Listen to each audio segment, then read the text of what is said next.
Hello बच्चों, क्या हाल चाल? सब बढ़िया। तो बच्चों स्वागत है आपके प्यारे से चैनल बायोलॉजी अड्डा में। तो बच्चों आज की वीडियो में हम लोग डिस्कस करने वाले हैं गोल्गी बॉडी के बारे में कि गोल्गी बॉडी आखिर होता क्या है। तो चलिए क्लास को डिस्कस करते हैं गोल्गी बॉडी। तो बच्चों देखिएगा, आज हम जानेंगे कि ये गोल्गी एपरेटस है, ये होता क्या है और इसका कोशिका के अंदर क्या कार्य है। एक बहुत ही बोले तो एक महत्वपूर्ण ऑर्गेनेल क्यों है, हर एक बात को डिस्कस करेंगे। तो देखिएगा बच्चों, जैसे कि यहाँ पे कहा जा रहा है कि गोल्गी एपरेटस, तो ध्यान दीजिएगा गोल्गी एपरेटस क्या होता है। तो साइटोप्लाज्म में पाया जाने वाला, कोशिका के साइटोप्लाज्म में पाया जाने वाला एक महत्वपूर्ण संरचना है। तो बच्चों ये साइटोप्लाज्मिक स्ट्रक्चर है। क्या है? तो साइटोप्लाज्मिक स्ट्रक्चर है।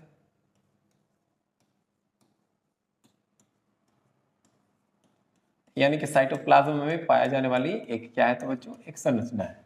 दूसरी बात ध्यान दीजिएगा, अगर आप इसे लाइट माइक्रोस्कोप में देखते हैं, कहां देखते हैं बच्चों?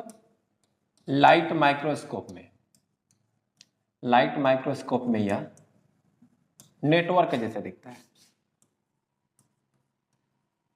यह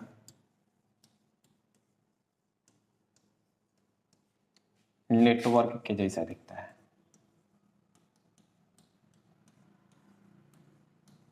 कैसा दिखता है बच्चों? नेटवर्क जैसा दिखता है। ठीक है जी, ओके। तो हमने देखा कि क्या होता है, साइटोप्लाज्मिक स्ट्रक्चर होता है और लाइट माइक्रोस्कोप में देखने पे यह नेटवर्क जैसे दिखता है।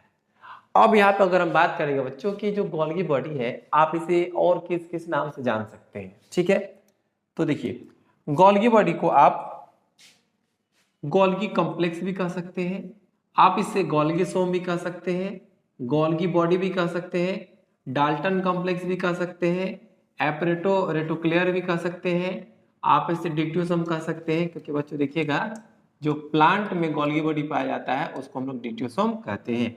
आप इसे लिपोकॉन्ड्रिया भी कह सकते हैं, आइडियोसोम भी कह सकते हैं, बेकर्स बॉडी भी कह सकते हैं, और हाँ बच्चों आप इसे traffic police of the cell भी कह सकते हैं। यानी कि एक गोल्गी बॉडी के, यानी एक जो गोल्गी एपरेटस है उसके इतने नाम है बच्चों। आप इन नाम को ध्यान में रखिएगा, क्योंकि एग्जाम में क्या हो सकता है कि डायरेक्टली एक्चुअली गोल्गी बॉडीज पूछा जा सकता है या गोल्गी एपरेटस भी पूछा जा सकता है, या इनसे एग्जाम में क्वेश्चंस पूछे जा सकते हैं। इसलिए बच्चों इनके नाम भी क्या है, इंपॉर्टेंट है। एक हालांकि ये आपके एनसीईआरटी में नहीं है, लेकिन फिर भी नाम है तो ये इंपॉर्टेंट है और आपको ध्यान रखना चाहिए। तो बच्चों देखिएगा यहाँ पे हमने एनसीईआरटी के थोड़ा बाहर जाकर डिस्कस किया। अब थोड़ा सा हम लोग देखते हैं कि ये जो एंडोप्लाज्मिक रेटिकुलम में गोल्गी बॉडी है ना बच्चों, वो किसने खोजा था और नाम किसने दिया, ये सब हम लोग देखते हैं। ठीक है बच्चों, चलिए अब यहाँ पे अगर हम बात करते हैं गोल्गी बॉडी के डिस्कवरी की, आखिर ये जो गोल्गी बॉडी है इसकी खोज कैसे हो गई, तो बच्चों तो समझने का प्रयास कीजिएगा। यहाँ पर एक साइंटिस्ट है जिनका नाम है जॉर्ज। क्या नाम बच्चों? जॉर्ज है। अब जो साइंटिस्ट है जॉर्ज, इन्होंने क्या किया था बच्चों? इन्होंने देखा था, इन्होंने गोल्गी बॉडी को देखा था, बट ध्यान दीजिएगा इन्होंने इसके बारे में कुछ एक्सप्लेन नहीं किया, कुछ डिस्क्रिप्शन नहीं दिया, इसलिए बस इनका नाम रह गया कि इन्होंने देखा था। लेकिन यहाँ पे एक बात आई, देखिए एक साइंटिस्ट है जिनका नाम है कैमिलो गोल्गी। Camillo Golgi. तो बच्चों कैमिलो गोल्गी ने इसे क्या किया? डिस्कवर किया। कैमिलो गोल्गी ने इसे डिस्कवर किया। कहां डिस्कवर किया? तो ध्यान दीजिएगा, इन्होंने कैट और ब्राउन ऑल, कैट और ब्राउन ऑल यानी कि बिल्ली और ब्राउन कलर के जो ऑल होते हैं, उल्लू होते हैं, उनके नर्व सेल में, यानी कि आप ध्यान दीजिए। तो सिंपल सी बात है, क्या हुआ कि जो कैमिलो गोल्गी साहब है इन्होंने क्या किया, इसे कैट और ब्राउन ऑल के नर्व सेल में डिस्कस किया, आई मीन कि नर्व सेल में इन्होंने डिस्कवर किया। और हाँ जी बच्चों, ये कैमिलो गोल्गी क्या थे? तो इटालियन हिस्टोलॉजिस्ट थे, साइटोलॉजिस्ट थे, या कह सकते तो फिजिशियन भी थे। अब थोड़ा सा एक बात ध्यान दीजिएगा, अब उन्होंने नर्व सेल में इसको देखा कैसे? तो बच्चों ध्यान दीजिएगा, जो सेल्स होते हैं ना उसके अंदर के जो संरचनाएं होती है, जो कोशिकाएं होती हैं, उनको बिना स्टेन किए, बिना कलर किए हमें देखने में क्या होती है? तो प्रॉब्लम होती है। तो इसीलिए क्या किया जाता है बच्चों कि विभिन्न प्रकार के डाई का प्रयोग करके, स्टेन का प्रयोग करके हम क्या करते हैं, सेल के कोशिकांग को पहचानते हैं। तो बच्चों यहाँ पे गोल्गी बॉडी को उन्होंने स्टेन किया, यानी कि कलर करके पहचाना कि यही गोल्गी बॉडी है। उसके लिए उन्होंने ध्यान दीजिएगा, उसके लिए उन्होंने एक केमिकल यूज किया था, ओस्मियम टेट्राक्लोराइड। ओस्मियम टेट्राक्लोराइड यानी कि गोल्गी बॉडी को स्टेन करने के लिए, गोल्गी बॉडी को कलर करने के लिए जिस केमिकल का यूज किया जाता है बच्चों, उसका नाम है ओस्मियम क्लोराइड। आप इसे ध्यान रखिएगा, ओस्मियम टेट्राक्लोराइड, नॉट कि only osmium chloride, osmium tetrachloride है, जिससे आप गोल्गी बॉडी को स्टेन कर सकते हैं, रंग सकते हैं और आप उसे माइक्रोस्कोप में देख सकते हैं कि यही गोल्गी बॉडी है। ठीक है बच्चों, ओके। अब देखिएगा, अब इन्होंने जिस मेथड से इसको देखा था, स्टेन तो किया था, लेकिन उन्होंने एक मेथड की भी अप्लाई की थी और वो मेथड है मेटालिक इम्प्रेग्नेशन। मेटालिक इम्प्रेग्नेशन एक मेथड है जिस, यानी कि धात्विक संश्लेषण एक मेथड है जिसका आप प्रयोग करके कैमिलो गोल्गी ने गोल्गी बॉडी को डिस्कस किया था, गोल्गी बॉडी को डिस्कवर किया था। अब देखिए बच्चों, अब इसका जो नाम है गोल्गी बॉडी, गोल्गी सोम, गोल्गी कॉम्प्लेक्स, किसके नाम पे पड़ा, आपसे ही साफ जाहिर है कि इनके नाम पर ही गोल्गी बॉडी नाम पड़ा है, गोल्गी कॉम्प्लेक्स पड़ा है या गोल्गी सोम पड़ा है। ठीक है बच्चों, अब यहां पे एक बात ध्यान दीजिएगा, हमने इसे डाल्टन कॉम्प्लेक्स भी कहा था, लेकिन यहां पर थोड़ा सा देखो, इलेक्ट्रॉन माइक्रोस्कोपिक स्ट्रक्चर, यानी कि गोल्गी बॉडी का जो इलेक्ट्रॉन माइक्रोस्कोप से स्ट्रक्चर देखा गया था या डिस्क्राइब किया गया था, उसमें दो साइंटिस्ट थे, एक है जिनका नाम है डाल्टन, एक नाम है फेलिक्स। यानी कि बच्चों ध्यान दीजिएगा, डाल्टन और फेलिक्स ने गोल्गी बॉडी के इलेक्ट्रॉन माइक्रोस्कोपिक संरचना का क्या किया, डिस्क्रिप्शन किया, यानी कि विस्तार से समझाया। तो बच्चों हमने गोल्गी बॉडी के हिस्ट्री के बारे में डिस्कस किया, इसके डिस्कवरी के बारे में डिस्कस किया कि किस वैज्ञानिक ने इसे खोजा था, किस वैज्ञानिक ने इसे देखा था। अब हमारी बारी आती है बच्चों कि गोल्गी बॉडी के हम लोग क्या करें, तो स्ट्रक्चर को जाने कि आखिर गोल्गी बॉडी की संरचना होती कैसी है। तो बच्चों आप इसे नोट डाउन कर सकते हैं।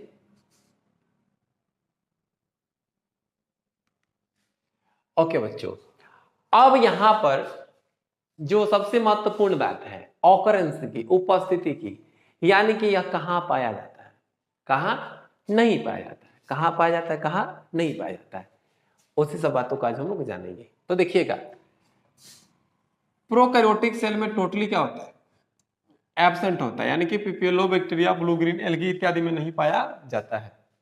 यूकैरियोटिक सेल में प्रेजेंट होता है, बट सीव ट्यूब यानी कि चालनी नलिका, ब्रायोफाइट और टेरिडोफाइट के स्पर्म, चालनी नलिका, ब्रायोफाइट और टेरिडोफाइट के स्पर्म, और स्तनधारियों के आरबीसी में गोल्गी बॉडी नहीं पाया जाता है। तो बच्चों प्रोकैरियोटिक सेल में तो एब्सेंट रहता है, यूकैरियोटिक सेल में पाया जाता है, लेकिन यहां पे क्या देख पा रहे हैं कि जो ये सीव ट्यूब है, प्लांट है, स्पर्म, ब्रायोफाइट और टेरिडोफाइट के स्पर्म्स है, और आरबीसी और मैमल्स है, आरबीसी ऑफ मैमल्स यानी स्तनधारियों का जो आरबीसी है उसमें नहीं पाया जाता है। एक और बात ध्यान दीजिएगा, एनिमल और प्लांट दोनों में पाया जाता है, एनिमल एंड प्लांट दोनों में पाया जाता है, दोनों में पाया जाता है। ठीक है बच्चों, ओके जी। अभी आप थोड़ा ध्यान दीजिए, अगर हम इसके लोकेशन की बात करें ना कि आखिर ये कहां पे होता है, इसकी लोकेशन की बात करेंगे तो बच्चों ध्यान दीजिएगा, ये क्या होता है, न्यूक्लियस के आसपास होता है, न्यूक्लियस के आसपास होता है।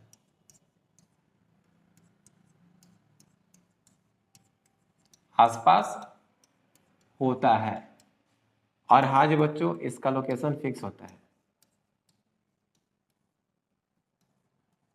इसका लोकेशन फिक्स होता है। क्या होता है बच्चों, इसका लोकेशन फिक्स होता है, इसलिए पता बच्चों इसको हम लोग क्या कहते हैं, कोशिका का मिडिल मैन कहलाता है, क्योंकि बीच में पाया जाता है। कोशिका का मिडिल मैन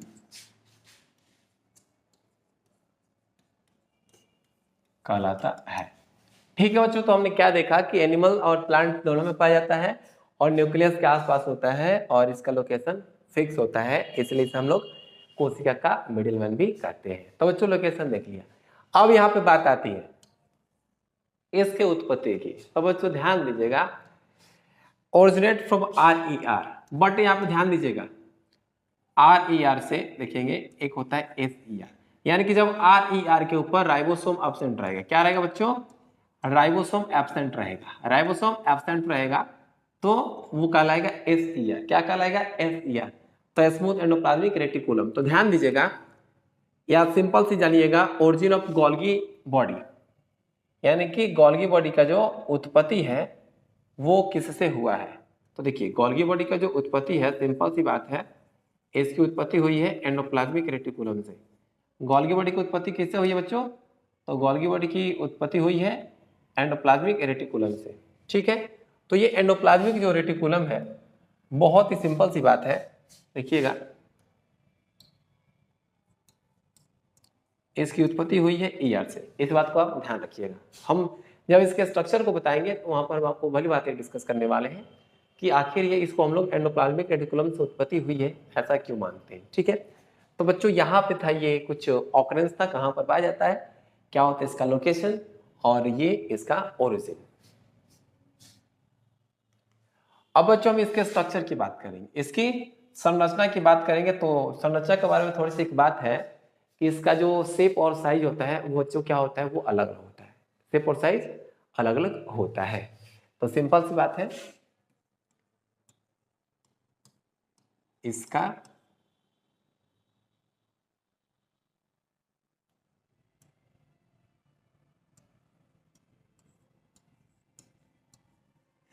शेप एवं साइज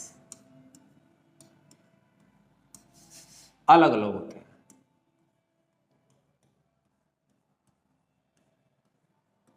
अलग अलग होता है मतलब कि बोलने का हुआ यही कि अलग अलग कोशिका में इसका शेप और साइज क्या होता है, अलग अलग होता है। अब देखिएगा इसे हम लोग क्या कहते हैं, इसे हम लोग प्लियोमॉर्फिक,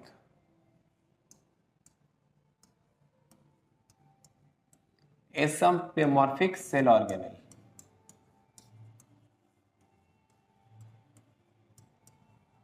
ठीक है, इसको हम लोग प्लियोमॉर्फिक सेल ऑर्गेनेल इसलिए कहते हैं बच्चों की अलग अलग कोशिकाओं में इसका शेप बदलता रहता है, शेप बदलता रहता है, स्ट्रक्चर बदलता रहता है, इसलिए इसको हम लोग प्लियोमॉर्फिक नाम देते हैं।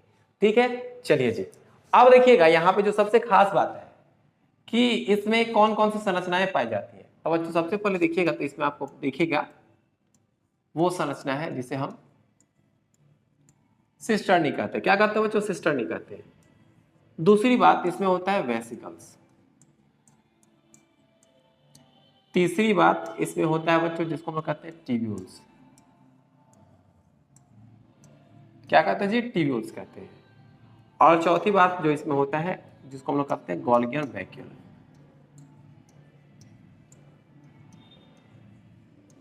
गोल्गियन वैक्यूल, यानी कि यहाँ पे मुख्य रूप से जो गोल्गी बॉडी होता है बच्चों उसमें तीन संरचनाएं होती है। एक होता है सिस्टर्नी, दूसरा आता है ट्यूब्यूल और ये तीसरा होता है वेसिकल। यानी कि सिस्टर्नी, ट्यूब्यूल और वेसिकल ये संरचनाएं मिल करके कंप्लीट एक क्या करते हैं बच्चों, तो ये गोल्गी बॉडी को निर्माण करती है। अब देखिए, अब यहाँ पे जो गोल्गी बॉडी है ना उसका हम लोग सिस्टर्नी की बात करेंगे। तो सिस्टर्नी कैसी होती है, बहुत ही महत्वपूर्ण है सिस्टर्नी, क्योंकि देखिएगा सिस्टर्नी में ही कुछ खास प्रक्रिया होती है। जैसे कि एंडोप्लाज्मिक जो रेटिकुलम होता है बच्चों उसमें प्रोटीन और लिपिड का निर्माण हो गया या विभिन्न प्रकार के एंजाइम ही बन गए। तो यहाँ पर ये जो प्रोटीन है और ये जो लिपिड है वो कंप्लीटली मैच्योर नहीं रहते हैं। तो बच्चों यहाँ पर जो मैच्योरेशन का काम है, यानी कि जो प्रोटीन है, लिपिड है, इनके मैच्योरेशन का काम है बच्चों सिस्टर्नी के अंदर ही होता है, सिस्टर्नी के अंदर ही होता है। और आगे चल करके ये जो प्रोटीन है और लिपिड है मॉडिफाइड होकर के गोल्गी बॉडी से पिंच ऑफ हो जाते हैं, मतलब कि वेसिकल के रूप में पैक होकर के अलग हो जाते हैं। तो बच्चों इसको हम लोग देखेंगे। चलिए सबसे पहले बात कर लेते हैं सिस्टर्नी का कि आखिर ये सिस्टर्नी होता क्या है। तो बच्चों ध्यान दीजिएगा,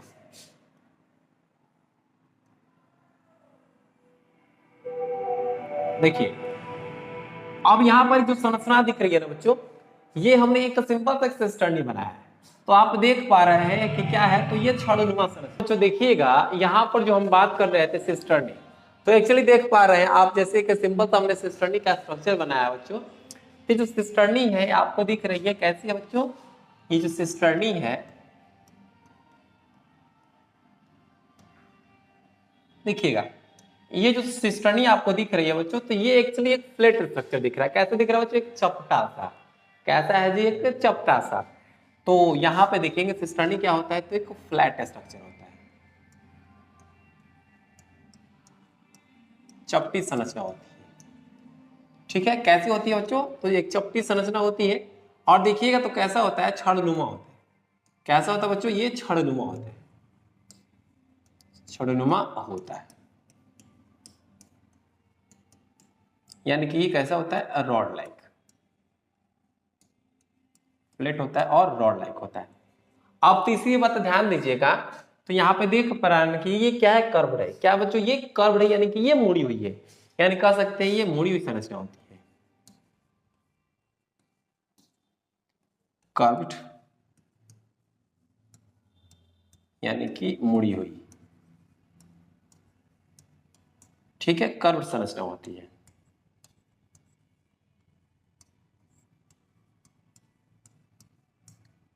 कर्व संरचना होती है। अब यहाँ पे जो खास बात है बच्चों की, ये जो होती है ना सिस्टर्नी, इसमें आपको कोई ब्रांच नहीं दिखेगा, यानी कि ये अशाखित होती है, ऑन ब्रांच होती है। कैसे तो बच्चों, ऑन ब्रांच होती है,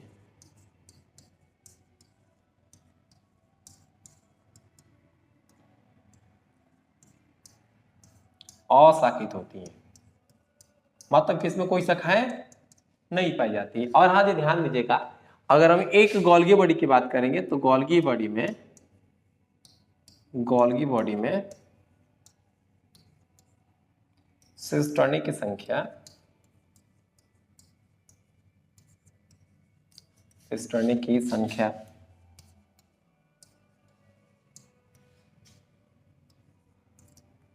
3 से 8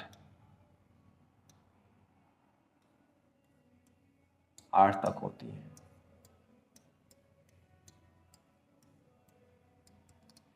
कितने बच्चों, तो 3 से 8 हो सकती है। गोल्गी बॉडी में जो सिस्टर्नी होती है इनकी संख्या 3 से 8 हो सकती है। और सबसे खास बात है, ध्यान दीजिएगा कि ये जो गोल्गी बॉडी है ना, ये क्या होती है, तो एक के ऊपर एक सजी होती है। गोल्गी बॉडी की जो सिस्टर्नी होती है एक के ऊपर एक सजी होती है, सिस्टर्नी एक के ऊपर एक सजी होती है। ठीक है जी,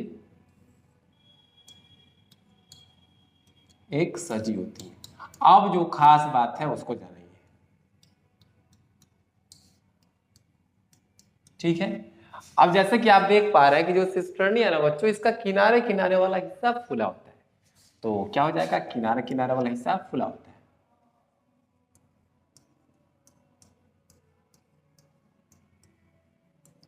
किनारे वाला हिस्सा फूला रहता है, फूला रहता है। ठीक है बच्चों, तो ये कुछ खास बातें थे सिस्टर्नी के बारे में। अब इससे भी कुछ खास बातें हैं, तो फिलहाल आप इतना नोट डाउन कर लीजिए। हम आगे चलते हैं और इसके कुछ खास बात को डिस्कस करते हैं कि कौन कौन सी इसमें खास बातें हैं। जैसे देखिए बच्चों, ध्यान दीजिए,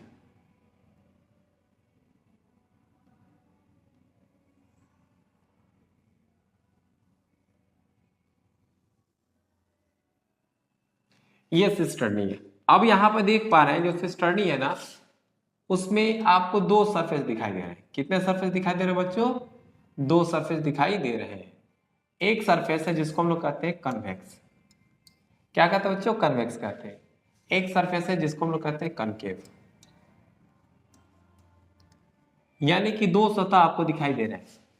एक एक जिसका नाम है कन्वेक्स और एक सरफेस है जिसका नाम है कनकेव। तो देखिए ये जो कन्वेक्स सरफेस है ना, इसको हम लोग बच्चों कहते हैं सीस फेस। क्या कहते हैं बच्चों? इसको हम लोग सीस फेस कहते हैं, या आप इसे एक और नाम दे सकते हैं, आप इसे फॉर्मिंग फेस भी कह सकते हैं।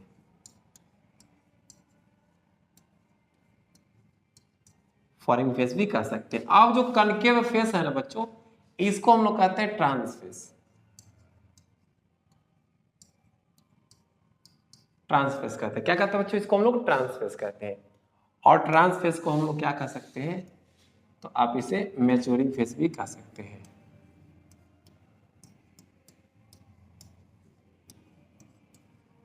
मैच्योरिंग फेस भी कह सकते हैं। अब आप इसे मैच्योरिंग फेस क्यों कहते हैं, इसका भी कारण है, थोड़ा सा आप ध्यान दीजिएगा।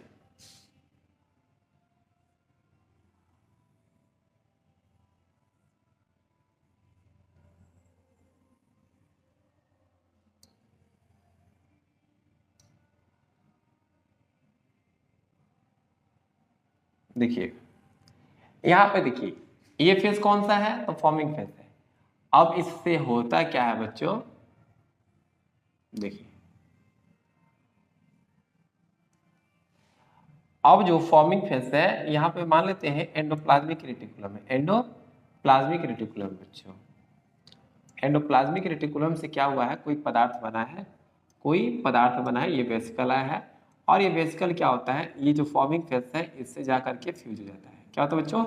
इस समझने का प्रयास कीजिएगा कि फॉर्मिंग फेस मेजरिंग फेस क्या है, फ्यूज हो जाता है। अब जा करके पदार्थ इसमें क्या होता है बच्चों? तो पदार्थ इसमें जो होते हैं, उसमें इनका क्या होता है? सॉर्टिंग होता है या मॉडिफिकेशन होता है। क्या होता है बच्चों? इनका मॉडिफिकेशन होता है। ओके, अब जो मॉडिफिकेशन होता है उसके बाद क्या होता है बच्चों? कि ये आगे चल करके वेसिकल्स के रूप में क्या होते हैं? बाहर निकल जाते हैं। यानी कि जिसके अंदर अब मैच्योर प्रोटीन रहता है या कोई मैच्योर मटेरियल रहता है। तो बच्चों ये जो फेस होता है, इसको इसलिए हम लोग मैच्योरिंग फेस कहते हैं, और इसको हम लोग फॉर्मिंग फेस कहते हैं, क्योंकि इसी फेस से क्या होता है? एंडोप्लाज्मिक रेटिकुलम का जो वेसिकल है वो इसमें फ्यूज होता है, और पदार्थ का क्या होता है? तो मैच्योरेशन होता है, और वो इस फेस से होती है, यानी कि जो मैच्योरिंग फेस होता है इससे बाहर निकल जाता है। ठीक है, तो ये कुछ खास बातें हैं कि जो सिस्टर्नी होती है उसमें दो फेस होते हैं। एक को कन्वेक्स फेस रहता है, जिसको हम लोग सीस फेस या फॉर्मिंग फेस कहते हैं, और एक होता है कनकेव फेस, जिसको हम लोग ट्रांस फेस या मैच्योरिंग फेस कहते हैं। अब यहाँ पे एक और खास बात है, ध्यान दीजिएगा। देखिए बच्चों, देखिए अब यहां पे जैसे कि देखिएगा, ये सिस्टर्नी हो गया,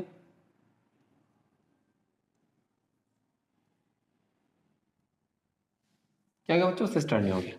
एक और सिस्टर्नी बनाते हैं, एक और सिस्टर्नी हो गया। तो दो सिस्टर्नी हो गए। तो देखिएगा दोनों सिस्टर्नी एक दूसरे से कनेक्टेड नहीं होते, तो ध्यान दीजिएगा, सिस्टर्नी इंटरकनेक्टेड नहीं होते हैं।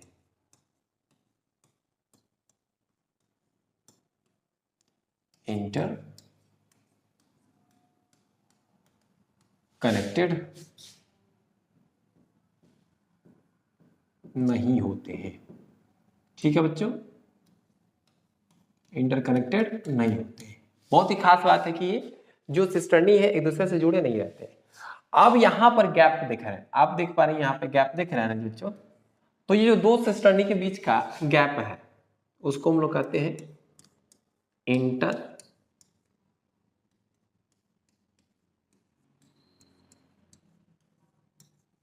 Cisternal space. क्या कहते हैं बच्चों? इसको हम लोग इंटरसिस्टर्नल स्पेस कहते हैं। अभी जो इंटरसिस्टर्नल स्पेस है ना, ये कितना होता है? तो देखिएगा 100 से लेकर के 300 नैनोमीटर का, 100 से लेकर के 300 नैनोमीटर का ये स्पेस पाया जा सकता है। ठीक है बच्चों, तो जैसा कि आपने देखा स्पेस की, तो हमने आपको बताया कि ये 100 से लेकर के 300 नैनोमीटर, नैनोमीटर, थोड़ा सा नैनोमीटर नहीं बच्चों, थोड़ा सा आप इसको करेक्ट कर सकते हैं। नैनोमीटर के जगह पे होगा ये एंगस्ट्रम। क्या होगा बच्चों, ये एंगस्ट्रम होता है, यानी कि 100 से लेकर के 300 एंगस्ट्रम होता है ये स्पेस, यानी कि जो डिस्टेंस है दोनों के बीच में वो 100 से लेके 300 एंगस्ट्रम होता है। आई होप कि इस स्टडी के बारे में जो जानकारियां हैं हमने आपको यहाँ पर दे पाए। अब हम यहाँ पे बात करते हैं टीवीओस का। ठीक है बच्चों, चलिए आप इस नोट डाउन कर लेंगे। टीवीओस की बात करते हैं, जो कि गोल्गी बॉडी का दूसरा महत्वपूर्ण संरचना है। देखिएगा, टीवीओस बोल तो नलिका, ठीक है। अब क्या होते हैं, ये ट्यूब लाइक स्ट्रक्चर्स होते हैं, ट्यूब के जैसे होती है,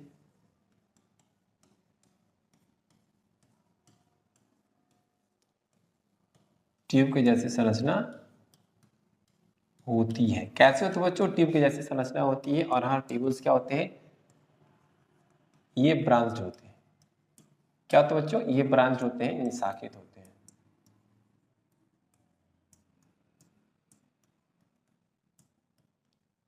होते हैं, ठीक है। अब देखिएगा, अब ये जो ट्यूब्यूल्स होते हैं दो जगहों पर पाए जाते हैं, या तो गोल्गी बॉडी के परिधीय भाग में पाए जाएंगे, किनारे किनारे पाएंगे, या तो इसके फॉर्मिंग फेज में पाए जाएंगे। ट्यूब्यूल गोल्गी बॉडी के परिधीय भाग में, परिधीय भाग में पाया जाता है, या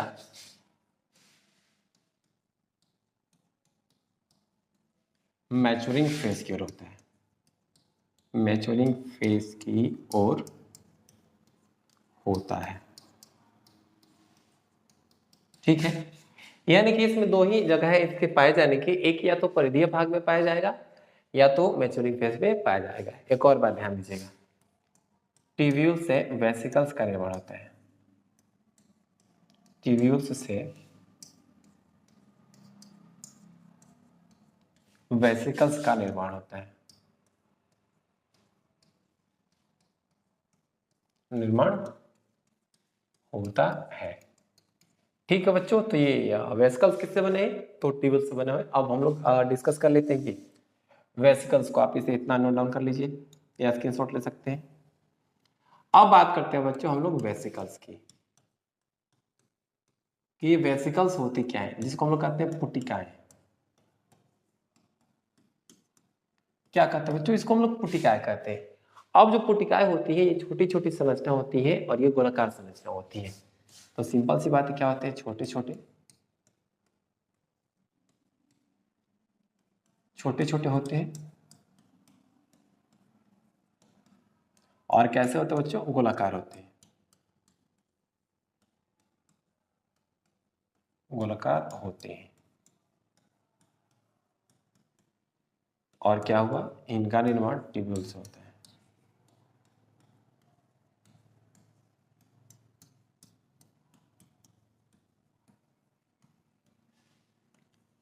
ट्यूब्यूल्स से होता है। ठीक है बच्चों, ये क्या, तो वेसिकल छोटे छोटे संरचनाएं होती है, गोलाकार होती है, और इनका निर्माण ट्यूब्यूल्स होते हैं। और यहाँ पे खास बात यही है कि ये जो वेसिकल्स हैं ये बूंद बूंद के जैसे होते हैं। क्या होता है बच्चों, बूंद बूंद के जैसे होते हैं, और इसके अंदर विभिन्न प्रकार के पदार्थ भरे होते हैं।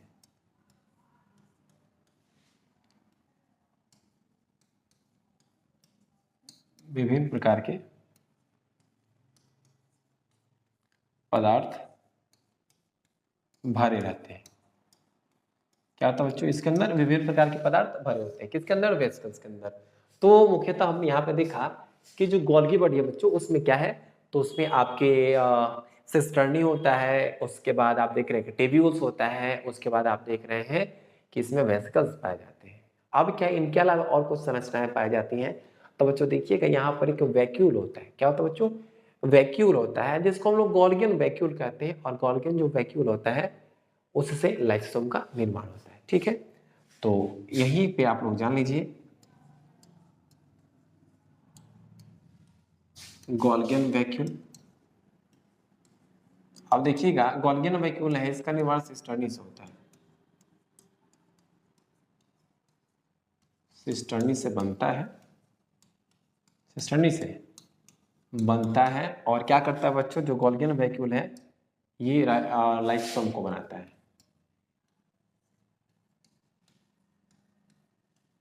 इसके द्वारा लाइसोसोम का निर्माण होता है। ओके जी, इज इट क्लियर बच्चों, is it clear? I hope कि इट इज क्लियर। तो देखिएगा कि यहाँ पे हमने गोल्गी बॉडी के हर एक कंसेप्ट को देख लिया। अब बात रहा बच्चों जो सबसे अंतिम है कि आखिर ये जो गोल्गी बॉडी है सेल के अंदर है, इसके क्या कार्य हैं, आखिर ये कौन सा कार्य करता है। तो बच्चों चलिए अब हम लोग इसके फंक्शन को डिस्कस करते हैं। ठीक है जी, चलिए जी इसका फंक्शन की बात करते हैं। बहुत ही प्यारा सा फंक्शन होगा।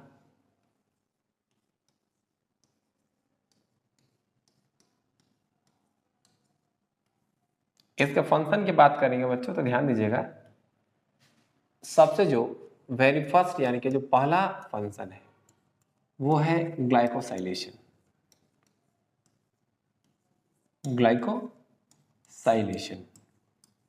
आप देखिएगा ग्लाइकोसाइलेशन क्या है, ग्लाइकोसाइलेशन होता क्या है तो समझिएगा। ग्लाइकोसाइलेशन का मतलब होता है कि ग्लूकोज और, यानी कि देखिएगा ये ग्लूकोज और लिपिड, ग्लूकोज और लिपिड या ग्लूकोज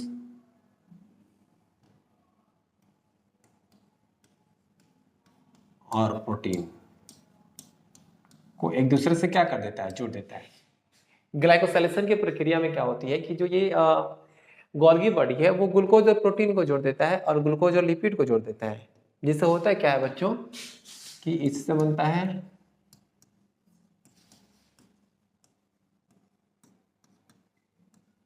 ग्लाइकोप्रोटीन, नहीं इससे बनता है ग्लाइकोलिपिड और ये बन गया ग्लाइकोप्रोटीन, ग्लाइकोप्रोटीन। तो बच्चों हमने देखा ना कि ये ग्लाइकोलिपिड और ग्लाइकोप्रोटीन के निर्माण में भाग लेता है। दूसरी बात पैकेजिंग का, दूसरी बात क्या बच्चों, पैकेजिंग का, यानी कि यह विभिन्न प्रकार के पदार्थों को पैक करने का कार्य करता है। ठीक है, ओके आप समझ चुके होंगे पैकेजिंग यानी कि इसको छोटे छोटे वेसिकल्स के रूप में पदार्थ को पैक कर देता है। तीसरी बात cell wall formation, cell wall के निर्माण, सेल वॉल के निर्माण। अब देखिए सेल वॉल का निर्माण कैसे होता है तो देखिएगा समझिएगा, endoplasmic reticulum plus Golgi vesicle, Golgi vesicles दोनों मिल जाएंगे, दोनों मिल जाएंगे तो बच्चों बनेगा एक संरचना जिसको हम लोग कहते हैं फ्रेगमोप्लास्ट। क्या कहते हैं बच्चों, फ्रेगमोप्लास्ट कहते हैं।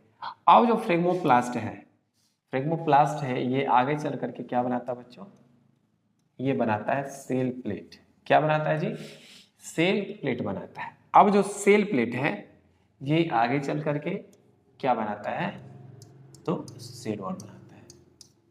तो बच्चों हमने यहाँ पर देखा कि सेल वॉल के निर्माण में भी गोल्गी बॉडी ने महत्वपूर्ण भूमिका निभाई है। अब अगर हम बात करते हैं नंबर 4 की, तो नंबर 4 यही है कि बच्चों अभी हमने देखा था कि इससे लाइसोसोम का निर्माण होता है।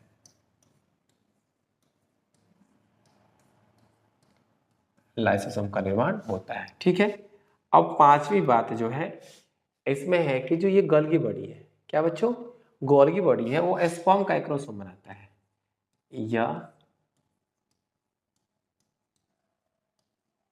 स्पर्म का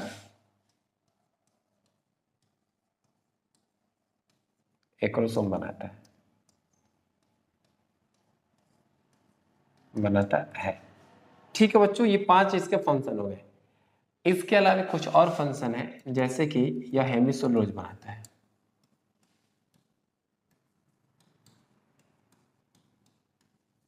या हेमिसेलुलोज बनाता है। नेक्स्ट है कि यह विभिन्न प्रकार के हार्मोन प्रोड्यूस करता है,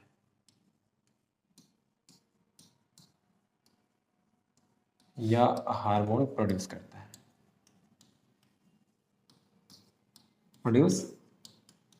है। तो इसमें हेमिसेलुलोज बनाता है, हार्मोन प्रोड्यूस करता है। और बच्चों यहाँ पे इसका और भी फंक्शन है, जैसे कि जो गोल्गी बॉडी होता है ना, वो क्या करता है, मेलानिन पिगमेंट,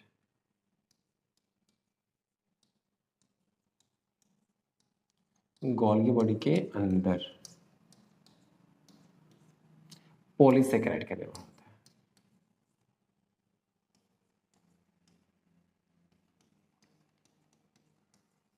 बनता है,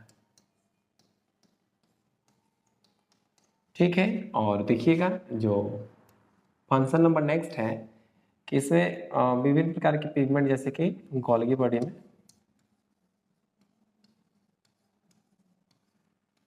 बॉडी में मेलानिन पिगमेंट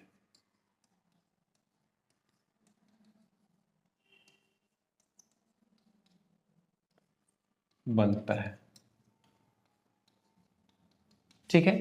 तो बच्चों इस वीडियो में हमने विभिन्न प्रकार के स्ट्रक्चर्स को देखा, गोल्गी बॉडी के जो हिस्से थे उसको हमने देखा, और ये गोल्गी बॉडी कौन सी क्रिया करता है इसको नॉर्मली हमने देखा।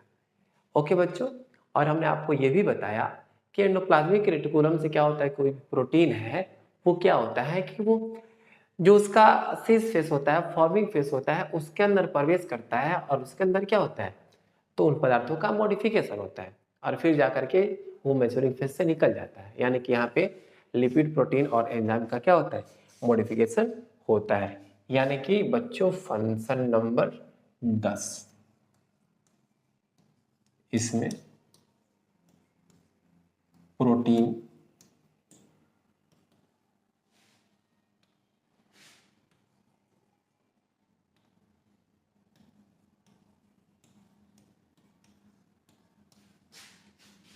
का मॉडिफिकेशन होता